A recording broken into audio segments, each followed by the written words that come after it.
How's it going? Aside from the obstacle course of dodging all the caterpillars, it's one of our favorite times of year because we know that in a couple of weeks there'll be clouds of butterflies here. Literally, like where you could just stand next to the azaleas or whatnot and there'll be like 100, 200 butterflies flying around you, landing on all your parts, landing on your head, landing on the dog, you know, just doing their thing. And about 10 different kinds, you know, about 10 different kinds. Just a reminder, the only caterpillars that you actually have to be a little bit mindful of are any that appear to be greenish with long hair. Like they'll look like, it looks like you could comb it. Okay? There are a few around. Most of the ones that are tufted and have tails and eyes and what, they're not toxic unless you try to eat them. So if you don't eat them, you won't get anything stuck in your throat. It won't be a problem. Okay? But if you see some about this long with long green hair, looks like you could comb it. Literally, I mean like with curls, right? That's the one to avoid. Not kill, avoid. It's a giant swallowtail, so don't kill them, okay? But they will burn you if you lay on top of them. If they get on top of you, they won't burn you.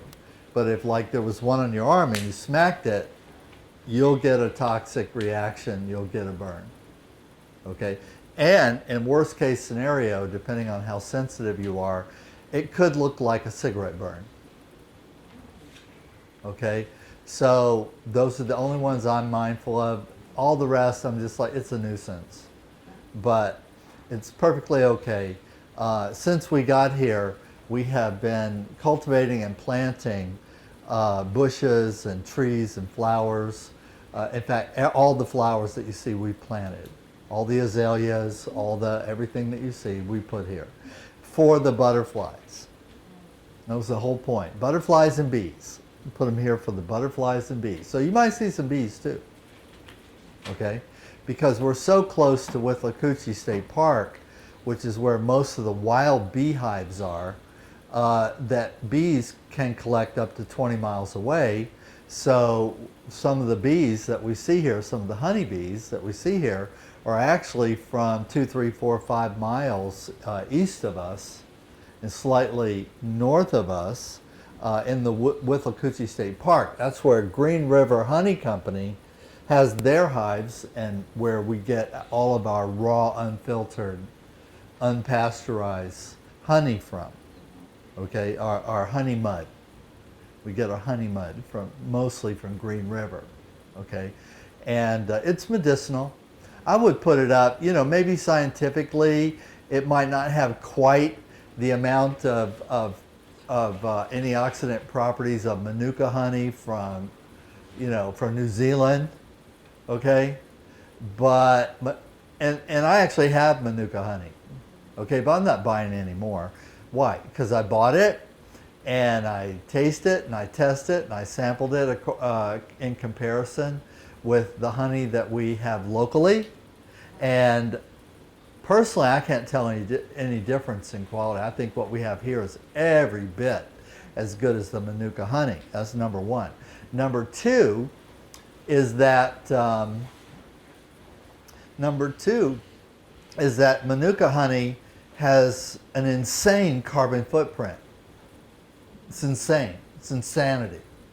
You know, ordering a 2-ounce jar of Manuka honey from New Zealand to here, if the government of New Zealand didn't subsidize the Manuka companies that sell that 4-ounce jar of Manuka honey should cost you $200-300, maybe more. Okay, the only reason it doesn't is because the government of New Zealand subsidizes the farms to be able to have international distribution, more as a PR thing. that, because there's not that much produced, that it's going to be available for the whole world, right? And even here, like on Amazon or whatnot, it's horrendously expensive. I can buy gallons of honey that was collected 2 days ago from 2 miles from my house, right? Unfiltered, unpasteurized. All they do is kind of reach in there with their gloved hand and pull out the big bugs and wings and, you know, a bit of the honeycomb that's in there and whatnot. And if you leave it sitting for a while, all that stuff floats to the top anyway. Okay? Which if you don't like it, you can scum it off. We leave it in there. Why? It's homeopathic.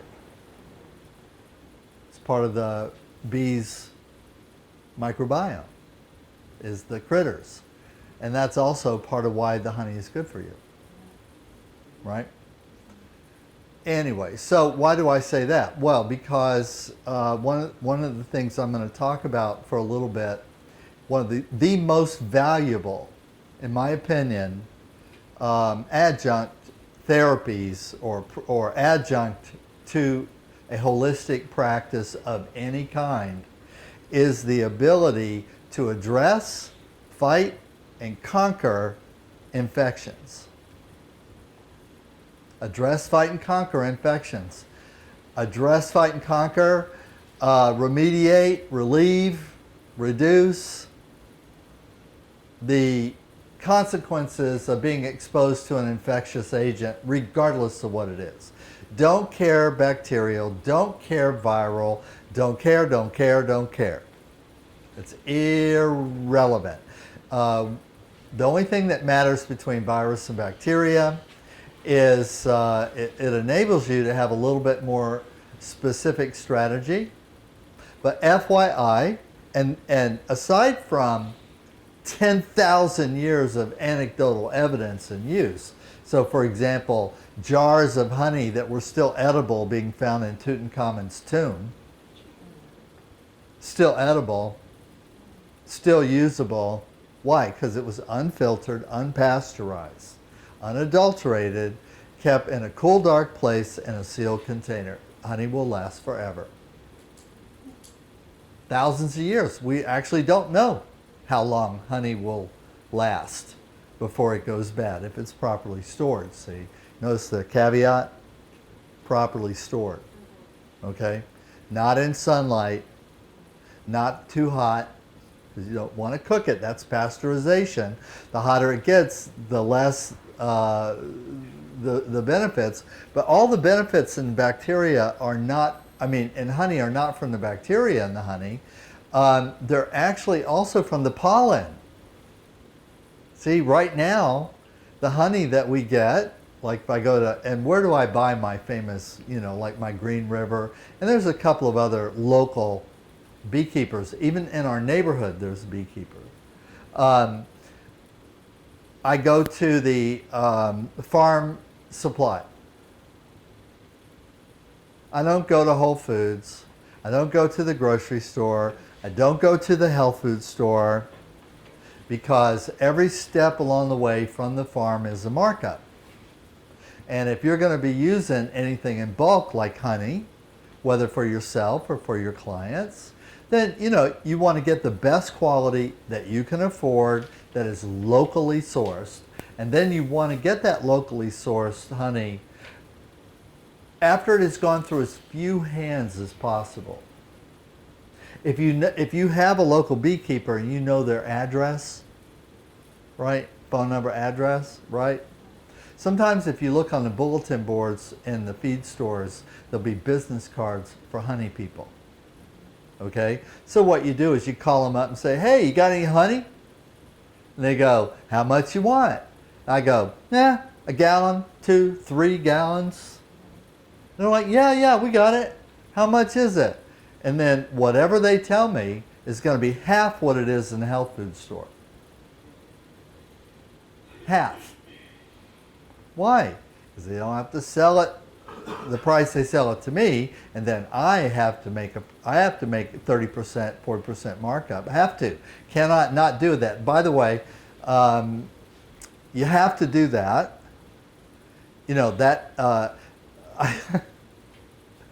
I see the funniest things, man. Excuse me.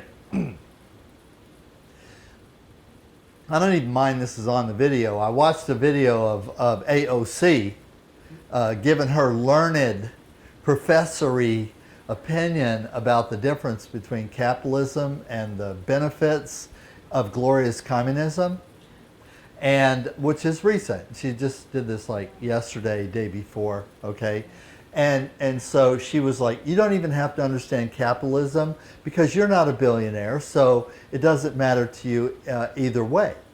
And, you know, and so the reason why we need to have, you know, she didn't say socialist communism, she just said why we have to do away with capitalism is so that your grandma can afford her diabetes medication. That was it. That was the presentation on capitalism and communism. Okay? What she apparently doesn't understand is that when her father and grandfather immigrated to the United States, they had to get a job in order to support the family and be able to have more than a cardboard recycled refrigerator box for the family to live in. And so they did. And so they had to raise money, they had to pay for her diapers and for her food and for her education, such as apparently it is, I don't know what she got, like a, you know, I don't know, did she graduate from high school? I'm not really sure. So maybe GED. From the way she speaks, I would say probably GED, at least, right? But they had to work for somebody because they probably didn't have an industry established when they arrived here, when they immigrated here.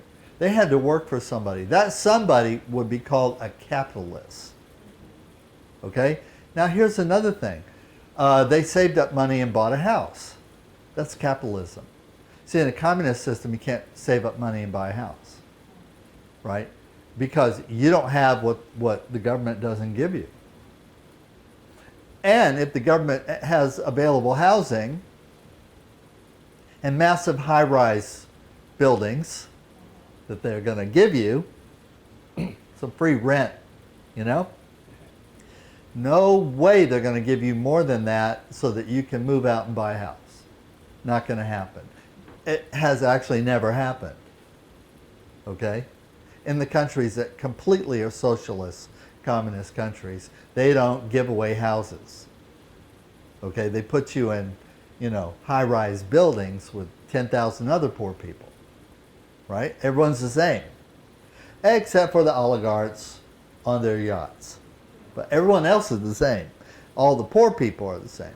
So capitalism means where you craftily and creatively either create something with your own hands and effort, your own creativity, your own artistic expression, industry, invention, whatever, and then you sell it to somebody else. So for example, if you open up a hot dog stand, now I don't care if you're into hot dogs or not, and hot dogs are toxic, and I would die before I would shove a Vienna beef down my gullet, and you know, all beef, Vienna beef, Chicago style, with cucumbers, onions, and hot peppers, and gardenere relish, hot relish. I will die before I shove something like that, so disgusting, into my gullet. But what you have to understand is that that person standing on the sidewalk with their little wheelie cart, with their wheels that they have to push around, is a capitalist. And what they do is they buy their cucumbers from the market, from the farmer's market or wherever, because they try to get the best deal that they can. You go to any farmer's market anywhere in any part of the country, and 3/4 of the people there are people who intend to buy that produce, chop it up, and then sell it to somebody else with a markup.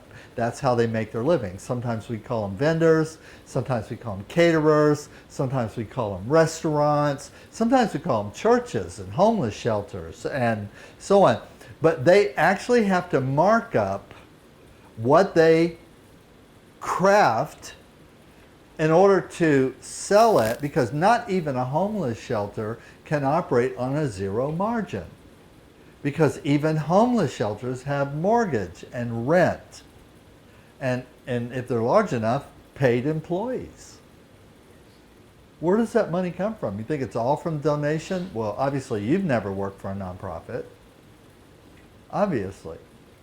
Most nonprofits have to have something they do that makes money. I don't care if it's like Jehovah's Witness selling you a Watchtower subscription.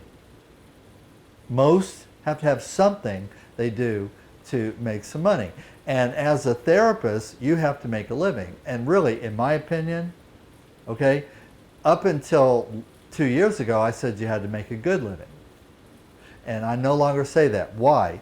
Because now, under current economic situation, which I'm not going to go into at this time any more than we already have, you need to make a fabulous living, not a good living. Good living is not going to hold it. Why? Because inflation is increasing faster than your income.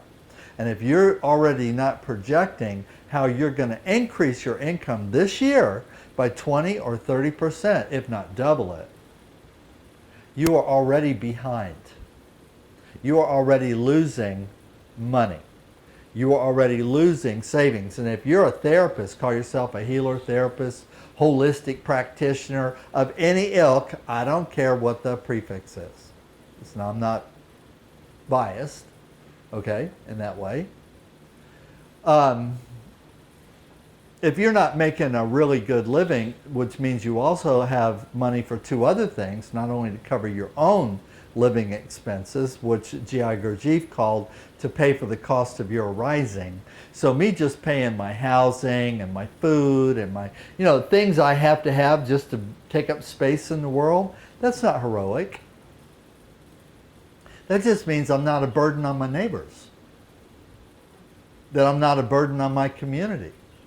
That's all that means. That's not the hero's journey. To pay for your rent, to not couch surf, have your own place, however you define it, apartment, house, RV, tiny home, I don't care.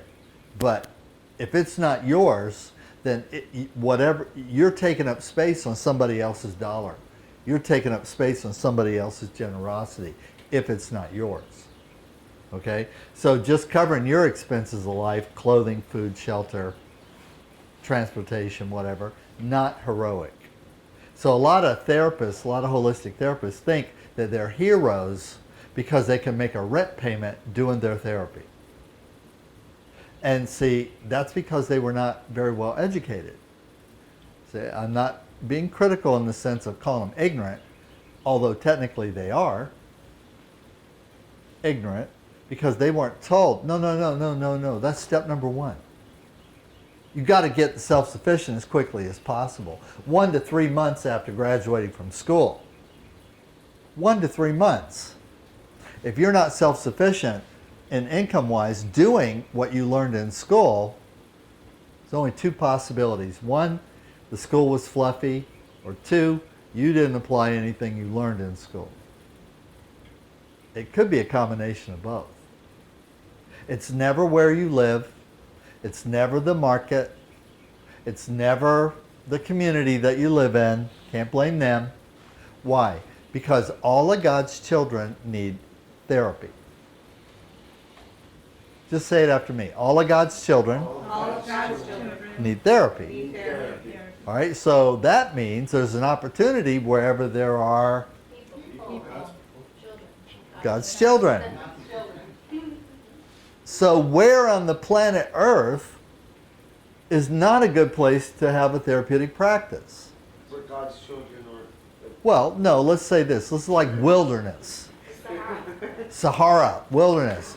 Guess what? Not true. Not true. No, not true. Why? Because even in the most remote places in the world, you will find people who consider themselves to be adventurers. In the most driest, wettest, hottest, coldest, highest, lowest, deepest, darkest, if you can get in there 50-50 when you get there, somebody else will be there having a snack when you show up. With a t-shirt that says, been there, done that. Class of 86, deep dark hole. Not only were they there ahead of you, they were there ahead of you like 20 years ago.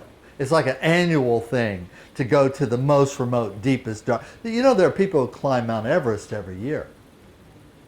Like every year, every other year, every 5 years. I actually have met a man who had climbed Mount Everest and had the selfies to prove it 8 times. Highest mountain in the world, most rugged, highest death toll for adventurers trying to do it. I met a guy who's done it 8 times. And then I asked him the question you're not supposed to ask. How many of your partners did you lose along the way? Because he was so happy about the 8 times. He's like, oh, yeah, no. Right? But there's an opportunity. If I lived in Nepal, okay, then I would go to the nearest town, to Everest Base Camp, and I'd set up a therapeutic practice. I actually know somebody who did that. Why? Climbers are a raggedy bunch. Beat up, scraped up, malnourished, hypoxia, migraine headaches, back pain from toting around 80-pound packs that the Sherpa was beyond what the Sherpa was carrying. You still got to carry your own stuff. You know, just because there's a Sherpa, you're going to pay them, 10 grand to carry your other pack up with you, right? But you're still going to have about an 80-pound pack yourself. And so, guess what? That's the formula for back pain. Ask any soldier who's ever had to hump a pack for 20 miles. It's not just that your feet are sore. Even if you're aerobically fit, most soldiers have low back pain from carrying heavy loads a little too far, picking them up, putting them down a little too fast, without a forklift, personal forklift. I need a personal forklift to pick my pack up and put my pack down, without all that. And so, near an army base, golden. I've got students who make $100,000 a year out of their holistic practice, and it's like 2 or 3 blocks from the gate of a military base. And their clients are mostly soldiers, and they're what? Families. And what's the problem with the families? Well, they're stressed. And they're also diseased because VA healthcare, which is what all the soldiers and all their families have, sucks. Sucks. If you can get it. Right now, I think, I saw something the other day, as a new VA client, the waiting list now for almost anything that you can imagine that's not, you're going to die like today, is about 6 months to get an appointment for a consultation, not for a treatment. That, by definition, that sucks if you're in pain and you're not well. We are that solution. We're the solution. You could literally put up a sign, no waiting line. Appointments available daily. Literally. There you go. People will call you. All right? And then I don't know how many students, like I give you a free listing on our practitioner directory when you graduate from this class, but then you have to update it. I give you the listing, but I don't know you. I don't know where you live. I don't know where you practice is different from where you live. I don't know what other specialties you know, or other specialties you have, or other licenses you have, or what your office looks like, or what your like. You want to see what a beautiful space looks like. I think Stephanie has a beautiful space. Okay? You don't know what a beautiful space is or means, then you look them up.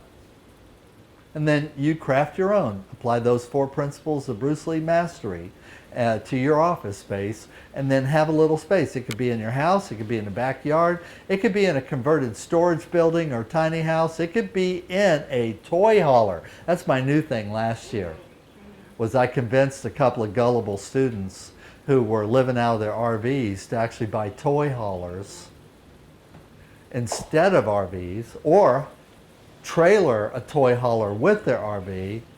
Because why? Because the toy hauler's back end is big enough for a clinic. Full-size mat, table, and chair, plus accoutrement for a mobile clinic, which you can set up in a Walmart parking lot or wherever you manage to do that.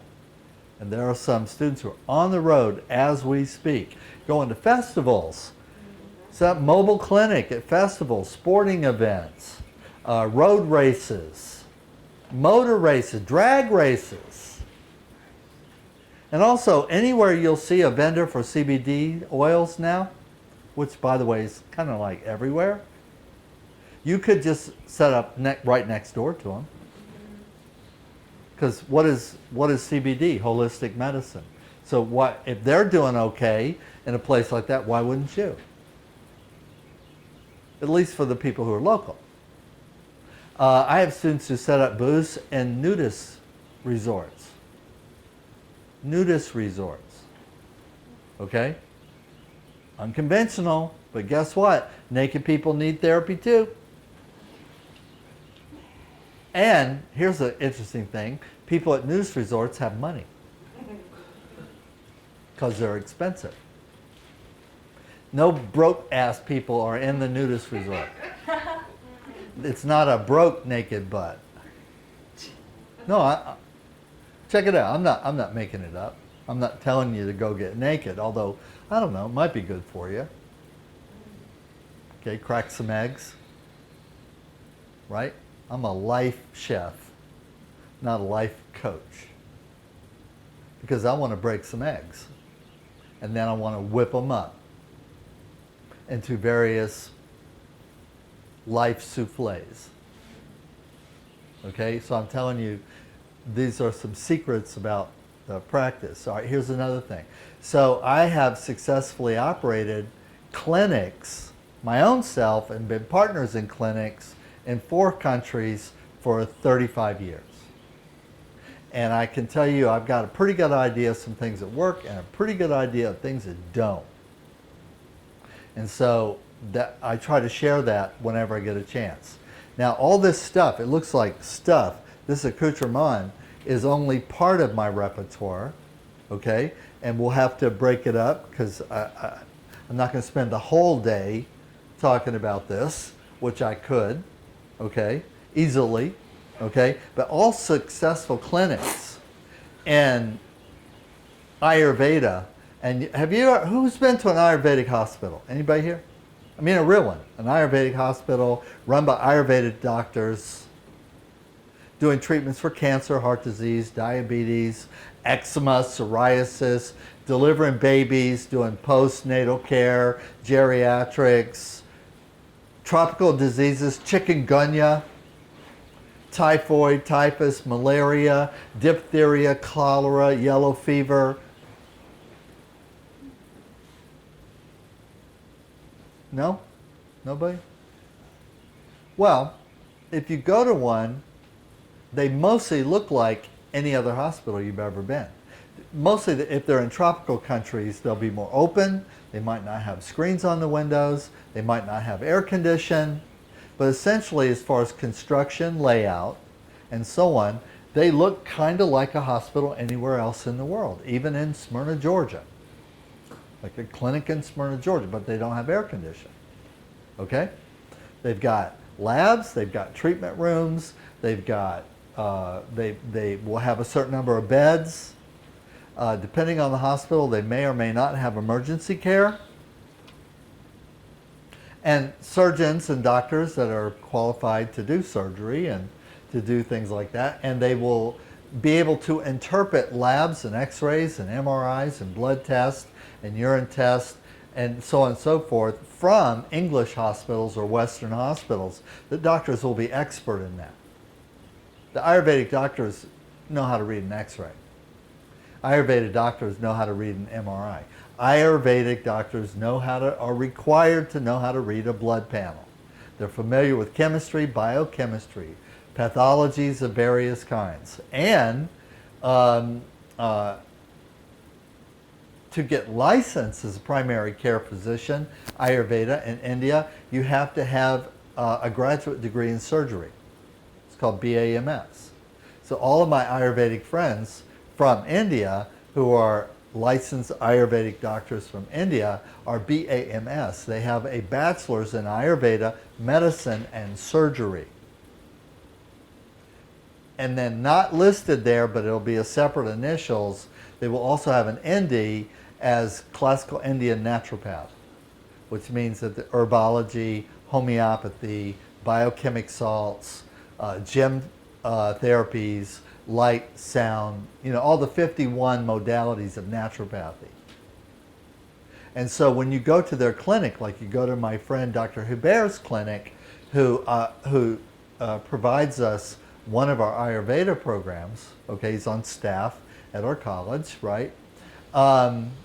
Well, not only does he have all that, but he's got 200 beds for patients in his facility. He's got a staff of 11 other doctors and 22 nurses that work for him in his facility. He's got a really new and quite state-of-the-art laboratory, including dark field microscopy and facilities and equipment for all the tests, right? And he is a classically trained, traditional Ayurvedic physician, and his primary therapy that he offers people is called Panchakarma, or 5 cleansing actions, okay? Primary therapy, but guess how many variations of each of those 5 steps that he might offer you, depending on your circumstances of life and your etiology and your symptom presentation and his assessment, both biologic, traditional, energetic, altogether over 1,000. Altogether. So it's not 5. So yes, by definition, pancha means 5. Karma means toxicities. So it's to remove the 5 toxicities. And people think, oh, well, there's 5 steps. And yes, you can do a panchakarma session in your home office with a good 5-step protocol. I will teach you how to do that in advanced classes. We'll go over it in detail. And the cheapest way to do it. However, if you're a little more advanced and you want to have a little larger subscription, then you build a more sophisticated treatment program and you bring in all the bells and whistles. All that you can afford. All that you can justify.